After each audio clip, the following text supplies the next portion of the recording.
আমি শম্পা ঘোষ বিশ্বাস, কর্মাধ্যক্ষ বনভূমি, নদিয়া জেলা পরিষদ। আপনারা দেখছে সংবাদ পরিবর্তন ইতিমধ্যে আমরা পৌঁছে গিয়েছিলাম, অর্থাৎ নদিয়া জেলা পরিষদে, কৃষ্ণনগর জেলা পরিষদে, যেখানে সরাসরি মাননীয় মুখ্যমন্ত্রী মমতা বন্দ্যোপাধ্যায় এবং অভিষেক বন্দ্যোপাধ্যায় সৈনিকদেরকে আমরা পেয়ে গিয়েছিলাম জেলা পরিষদে। আমরা প্রথমেই ম্যাডাম আপনাকে স্বাগত জানাচ্ছি আমাদের সংবাদ মাধ্যমের তরফ থেকে। যেভাবে মাননীয় মুখ্যমন্ত্রী এতগুলো প্রকল্প করেছেন মহিলাদের জন্যে, দেখা যায় যে কেন্দ্রীয় বিরোধীরা যেভাবে মহিলাদেরকে এক এক করে অপমানজনক কথা বলেন, কি মনে করছেন আজকে যে আপনারা কতটা খারাপ লাগছে আপনাদের, যদি একটু জানতেন? প্রথমত আমি একজন মহিলা, তার থেকে বড় কথা আমি একজন মানুষ। আমার দৃষ্টিতে মহিলা তথা মানুষকে সম্মান করা আমার দায়িত্ব কর্তব্যের মধ্যে পড়ে। কিন্তু এদেশের প্রধানমন্ত্রী বা ভারত সরকারের দিক থেকে মহিলাদের ওপরে যে নির্যাতন এবং অপমানমূলক কথাবার্তা হচ্ছে, সেটাকে আমি ঘৃণা ভরে তাদের সেটা রদ করতে চাই। আর খুব খারাপ লাগছে যে দেশের বা যে শক্তির দ্বারা আমরা পৃথিবীর ইতিহাস যদি উল্টায় দেখতে পাই, সেই প্রাচীনকাল থেকেই কিন্তু মহিলাদের একটা বিরাট বড় ভূমিকা। আর আজকের এই একবিংশ শতাব্দীতে এসে এত আধুনিক আমরা সব দিক থেকে, সেখানে এসে আমাদের ভারত সরকার যে কিভাবে এটাকে এত হীন চোখে দেখছেন, এটা আমাদের নিজেদেরই মানুষ হিসেবে, ভারতবাসী হিসেবে লজ্জাপ্রদ। কখনো প্রধানমন্ত্রী বলছেন, কখনো বিরোধী দলনেতা বলছেন। বিরোধী দলনেতা অর্থাৎ শুভেন্দু অধিকারী, যিনি বর্তমানে আজকে বিজেপি দলে গেছেন, তিনি আজকে মাননীয় মুখ্যমন্ত্রী প্রকল্পগুলোকে কটাক্ষ করছেন যে মহিলারা 500,000 টাকার জন্য বিক্রি হয়ে যায় ঠিক ভোটের আগে। আমরা যদি ক্ষমতায় আসি তাহলে আমরা 3,000 টাকা করে দেবো। কি বলবেন আজকে আপনি ওনার উদ্দেশ্যে? দেখুন, আজকে মাননীয় মুখ্যমন্ত্রী যে প্রকল্পগুলো চালু করেছে, লক্ষ্মীর ভাণ্ডার থেকে শুরু করে, অর্থাৎ আমরা যদি একটা শিশুর জন্ম থেকে ধরি, সেই জন্ম থেকে মৃত্যু পর্যন্ত প্রায় 94টা প্রকল্প তিনি তৈরি করেছেন। এর আগেও সরকার ছিল, বিরোধীরা ছিল, তারা কিন্তু কোনোদিন তাদের মাথাতে আসেইনি যে এই প্রকল্পগুলো তৈরি করা যায় এবং যেগুলো মানুষের উন্নতির সোপান। আজকে একজন মাননীয় মুখ্যমন্ত্রী মহিলা হয়ে তিনি মহিলাদের অন্তরের কথা বুঝেছেন, গোটা মানুষের কথা ভেবেছেন এবং কাজগুলো তিনি দলমত নির্বিশেষে সকলের জন্যই তিনি এগুলো দিচ্ছেন। সেখানে দাঁড়িয়ে শুভেন্দু অধিকারী নামটা মনে আনতেও লজ্জা লাগে। তো তিনি যে ভাষায় খারাপ কথা এবং মহিলাদেরকে আরও পিছিয়ে দেওয়ার কথা ভাবছেন, সেটা কোনো মতেই সম্ভব নয়। আর 3,000 টাকা করে উনি ভোট দিলে, জিতলে তবেই পাবেন, মেবি, মাস্ট বি নয়। যেটা আমাদের মুখ্যমন্ত্রী করেছেন, সেটা তিনি যেটা মুখ দিয়ে বের করেন সেটাই করেন এবং সেটা অবশ্যই ভালো কাজ। তাই তার সঙ্গে এই যে পাঙ্গা লড়তে গেলে তিনি কখনোই সেটা পারবেন না। তার সে অধরা বাণী অধরাই থেকে যাবে, বাস্তবে কখনোই ফলপ্রসূ হবে না। আমরা আরেকজনকে পেয়ে গেছিলাম, অর্থাৎ অভিষেক বন্দ্যোপাধ্যায়, মমতা বন্দ্যোপাধ্যায় সৈনিক, যাদেরকে আমরা বারবার বলে চলি, এবং সেই রকমই একজন লড়াকু নেতা আমরা সরাসরি পেয়ে গেছিলাম। আচ্ছা দাদা, প্রথমেই আপনি বলুন যে যেভাবে আজকে বিরোধী আপনার প্রধানমন্ত্রী নরেন্দ্র মোদী যেভাবে মা কালী, মা দুর্গার নাম নিল, সেখানে একদিন বলেছিলেন এই প্রধানমন্ত্রী, মুখ্যমন্ত্রী কোনো কালচার জানে না, এখানে কোনো ধর্ম মানেন না। আজকে সেই প্রধানমন্ত্রীর মুখে আজকে আপনি শুনতে পাচ্ছেন মা কালী, মা দুর্গার নাম। আপনি কি বলবেন আজকে? দেখুন, আজকে নরেন্দ্র মোদী যে কথাগুলো বলছেন, সে কথাগুলা তার আগে আমাদের মুখ্যমন্ত্রী, উনি একজন হচ্ছেন যে আমাদের ভারতবর্ষে 10 জনের মধ্যে একজন হচ্ছে ধর্মনিরপেক্ষ, মমতা ব্যানার্জি। তা তিনি আজকে যে ধর্ম বর্ণ সমস্ত মানুষকে নিয়ে উনি চলেন, ধর্মকে বিশ্বাস করেন, ধর্মের জায়গায় থাকে, রাজনীতির জায়গায় থাকে। তাই ওনার কাছে কোনো ধর্ম কাউকে কোনোদিন কোনো ছোট করেন না, ছোট চোখে দেখানো না। যেটা আমাদের নরেন্দ্র মোদী, আজকে শুভেন্দু অধিকারী, ওরা যেভাবে ধর্মের মেরুকরণকে নিয়ে রাজনীতির জায়গাটাকে যেখানে নিয়ে যেতে চাইছে, এটা তা কখনোই সম্ভব হবে না।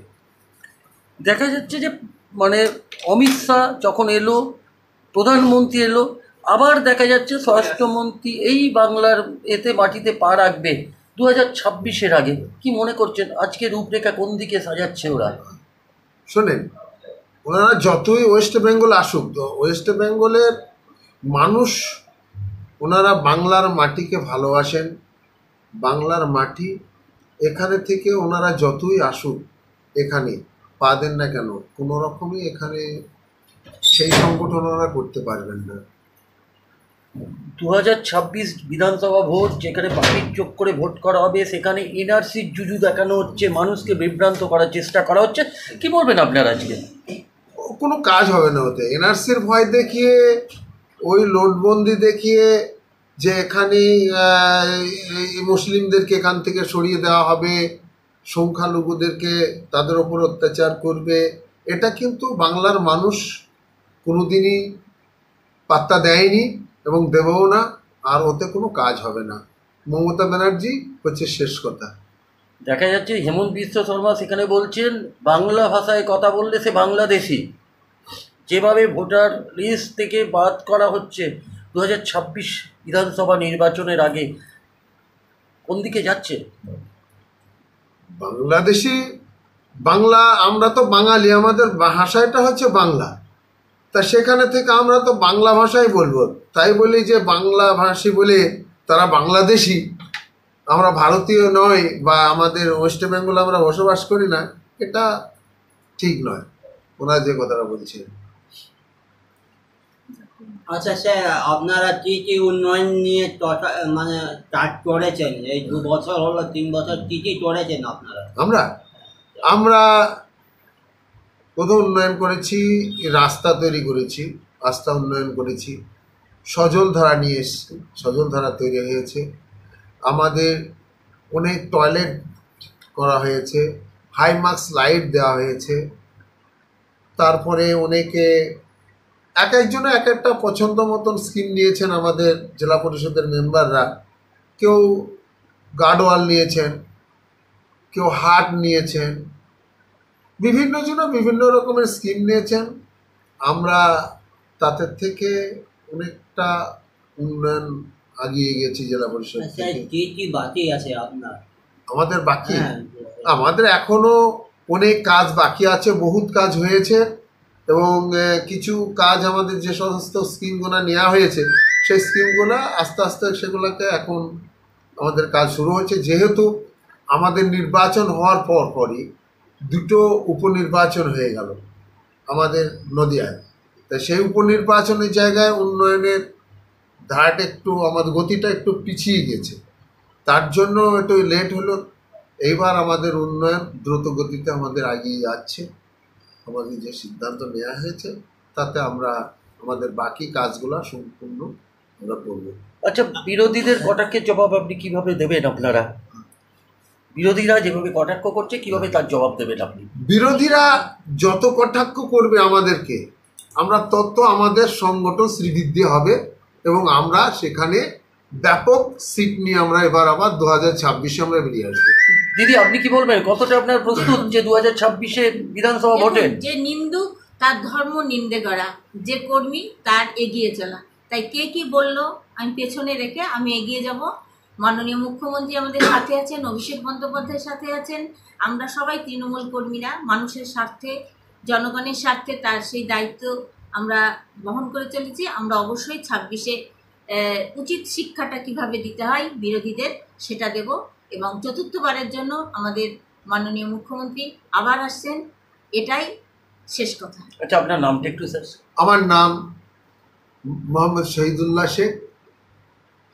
আপনারা শুনতেই পেলেন সম্পূর্ণভাবে। আজ জেলা পরিষদে আমরা যেভাবে গেছিলাম এবং মাথা উঁচু করে এক একটি প্রশ্নের উত্তর ওনারা দিয়ে গেলেন সংবাদ পরিবর্তনে সাংবাদিকদের সামনে, সরাসরি জানিয়ে দিলেন। অর্থাৎ বাংলা হৃদয় মমতা অভিষেকের একনিষ্ঠ সৈনিক এনাদেরকে বলা চলে। যেরকমভাবে ওনারা নির্দেশ দেন, যে কাজ যেভাবে এগিয়ে নিয়ে যাচ্ছে এই কৃষ্ণনগর জেলা পরিষদ, বিরোধীরা যতই কটাক্ষ করুক না কেন, কোনো কাজ হয় না, পঞ্চায়েতে কাজ হয় না, জেলা পরিষদের কর্মাধ্যক্ষরা কোনো কাজ করে না, তারই মুক্ত জবাব দিয়ে দিলেন। আজকে আমরা সরাসরি আপনাদেরকে সেই চিত্র দেখাবো। আগামী দিনেও মাননীয় মুখ্যমন্ত্রী মমতা বন্দ্যোপাধ্যায় এবং অভিষেক বন্দ্যোপাধ্যায় যেভাবে যেভাবে বলবেন ওনারা সেইভাবেই কাজ করবেন এবং 2026-এ বিরোধীদেরকে সম্পূর্ণ বঙ্গোপসাগরের জলে ছুঁড়ে ফেলে দেবেন বলে সবগুলো জানিয়ে দিলেন। অসংখ্য ধন্যবাদ আপনাদেরকে আমার সংবাদ মাধ্যমের তরফ থেকে।